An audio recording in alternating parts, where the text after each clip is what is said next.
Okay, so we're going to talk about 90% of the trigger work that is done to the hk45 compact of mine. I did the same trigger work, excuse me, on the pistol in my previous video, the one I sold. I believe I have a Streamlight TRL 1 on that gun, and nothing on this one. So I'm going to give you a description piece by piece. I don't know the names of all the pieces, but anyway, let's start with the hammer.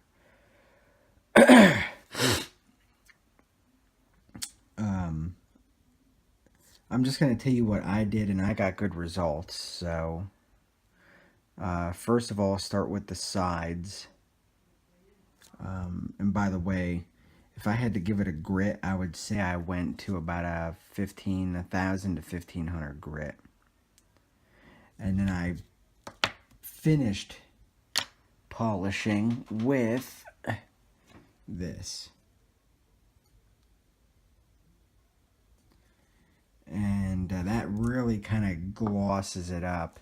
Now you're going to see, and you can see in some light, scratching. But rest assured, this is pretty smooth. I could probably go smoother, but anyway, I do the sides. I try to leave some of it like black for when it's caulked. You know, you don't have that chromy look. The sides, some of the back.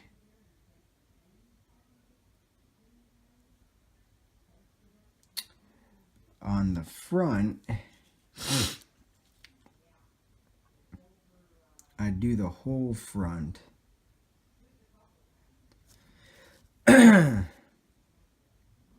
Try to get, I can't feel that, but try to smoothen it up. What you're trying to do is smooth it up. You're not necessarily going to be able to get all this out of there. Just give it a smooth surface, and then I come up and over the top just to what you can see here, and then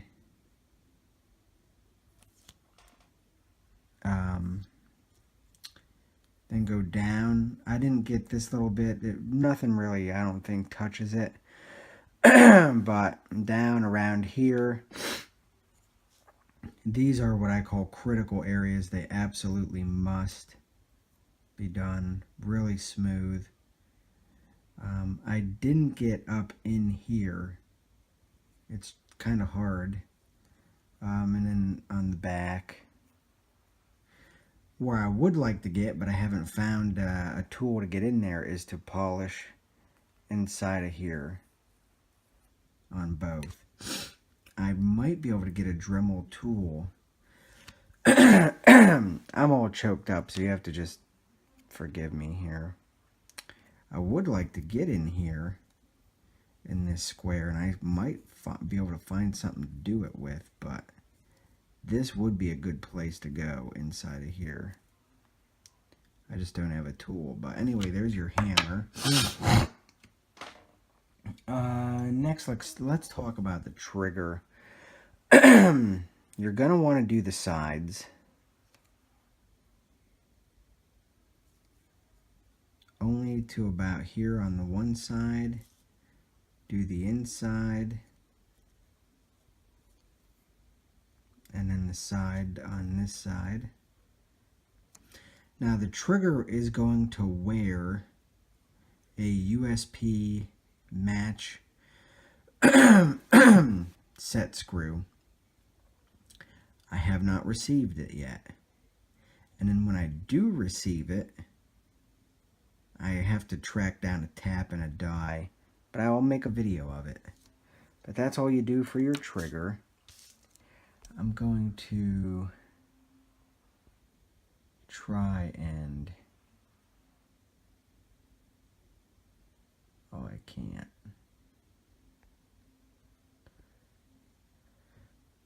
I was going to try and turn the light off. I have the light on my phone to try to help you see, but it seems like it's doing more harm than good. Both sides of this piece. Now, what I did was I laid it on a... and I just kind of went like this. And what you're trying to do is take the high spots off before you polish it. Because you can see there are low spots here.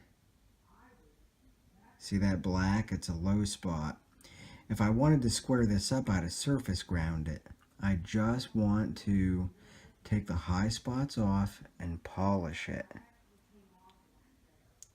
Now you can go around the edges, but I don't think I did because I'm not sure what rides against this. I forgot. This hole here. It would be a good idea to get in there if you could, but I don't remember doing that on the last one. When I can find out what surface wears on this, I might take this piece out and polish that surface, but this gun was pretty much new, and there really wasn't a whole lot of places where I could see wear on the parts to know exactly where, you know, a lot of the wear was coming from, if you will. Again, the same thing, the sides, take all the high spots off, polish to 1,000 to 1,500, and buff if you want. Some critical areas would be here. If I can get this to focus. This flat. All of this top. Come around. All of that. Now, up in here. Oops. You want to go, it's hard to do on camera. You want to go along here. Do the back.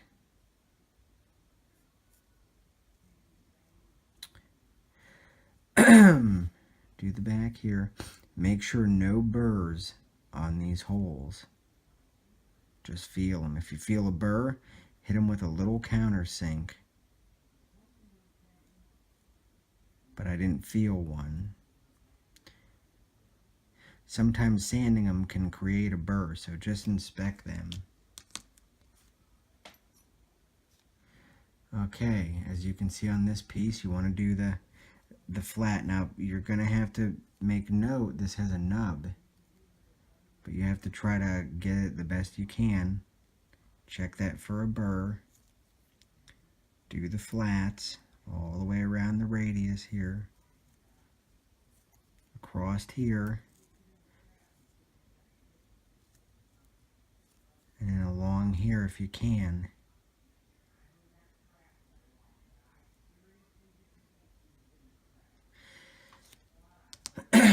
After you polish these, you're going to have to wash them off. You want the grit off of them. Okay, now this piece sits in a spring and it sits underneath your trigger bar. You only need to do the top. Polish that thing to a mirror. I didn't do the side yet, but I might. I just have to kind of wait and put it together. Here is what I believe your hammer strut. Do the sides. Do across here, all four sides of this bar. Across here. Get into here. Into there. And the tip. and then get back across here. A Dremel is a good tool, but sometimes you need something a little better. And guys, you're just polishing. You don't really want to remove all that much metal. Here's your, I believe this is an axle. Now I'll tell you how I did this and kept this concentric. Grab this lightly and a drill press chuck. You don't want to leave marks. And then I just took sandpaper. And I went up to 1500 or 2000.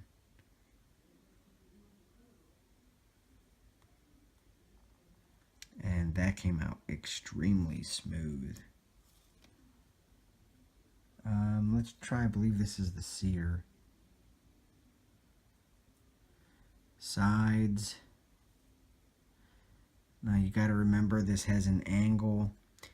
There is a nub in this channel. I ended up taking that nub out. I took it out on the last one too. I think it's a laser mark. Up on top here. This back piece. This flat. Now you see this white stuff in here. That's that mother's. I've got to wash these out. Make sure they're 100% dry before I put it all back together. That flat. This angle.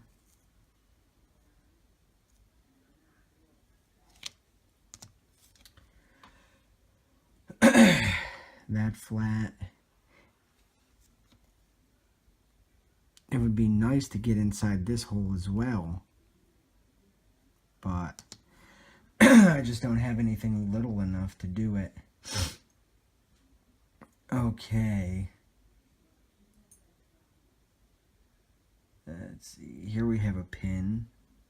Now notice I left the ends black. Polish the pin. And I did that on a drill press by clamping it and doing so much and then doing so much. Any of the pins that something rides on, you have to, I think it would be a good idea to put a very high polish on them. Here's the trigger pin, the trigger axle, and I thought I did this a little better than what I did, but obviously not. You can still see black here.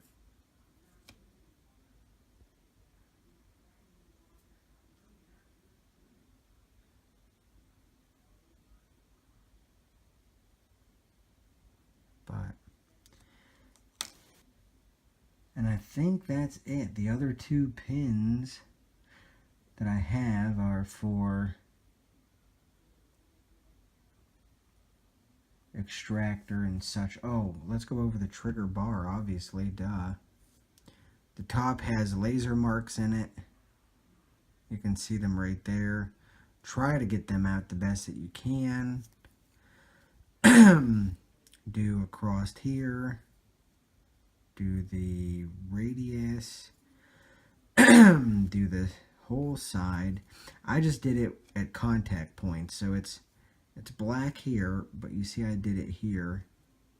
Down and across here. I did this flat, this flat, this flat. Then on the inside, I only did right here. I did do here.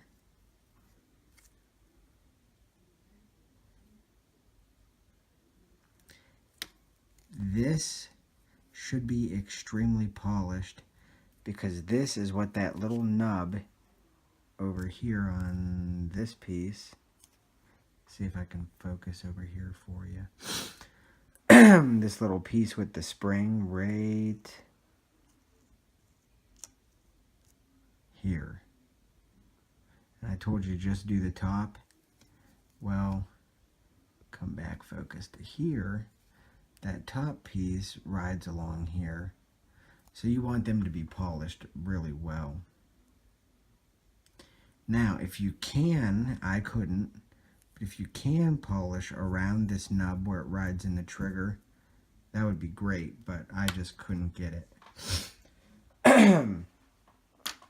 So with that being said, the only two parts I did not polish are this piece and the detent for variant 1, 2, 3.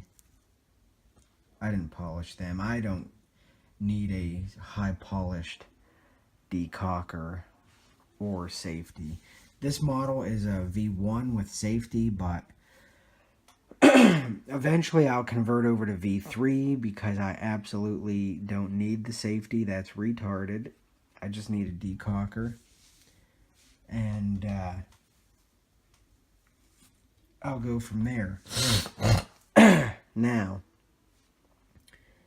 the way I've always did it when I installed this was I always installed the trigger first and then worked my way back. And I did not, in the last gun or this gun, I have not went to the nickeled flat spring, which you can see these double prongs.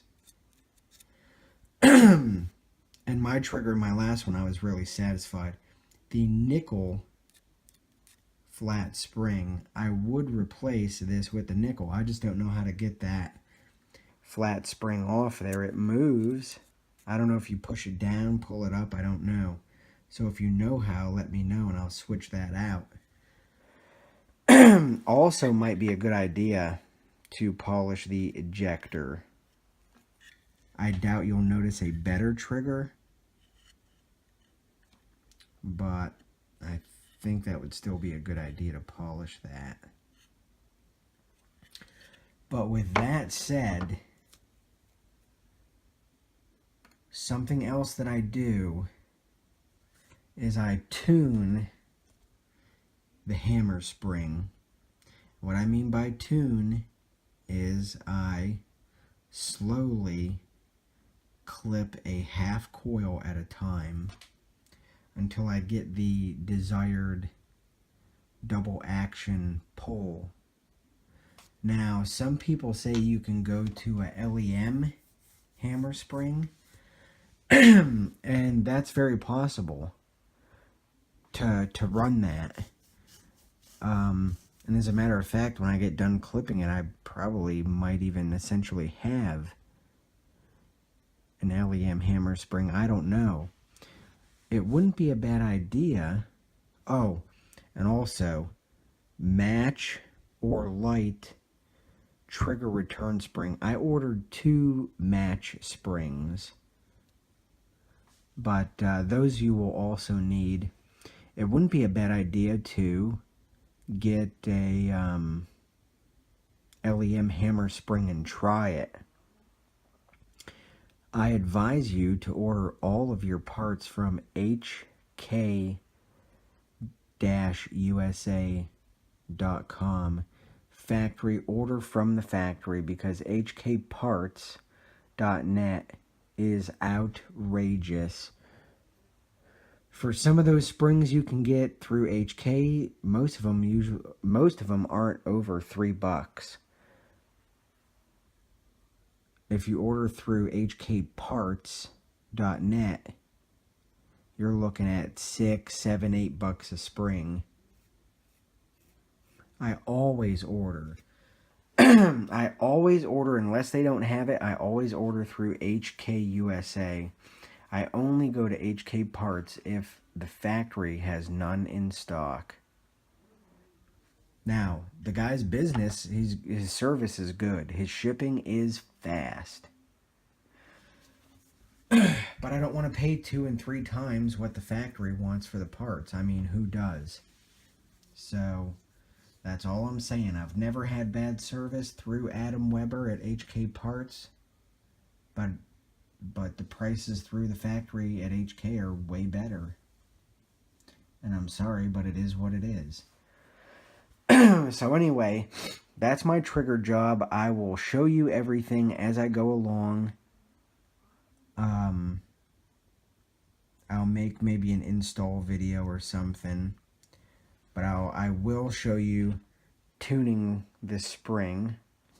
I'll show you drilling the trigger for the set screw, and we'll just go as we go, as I go. I will I'll video it. So that's really all I got right now. If I come up with anything more, I'll let you know. Bye.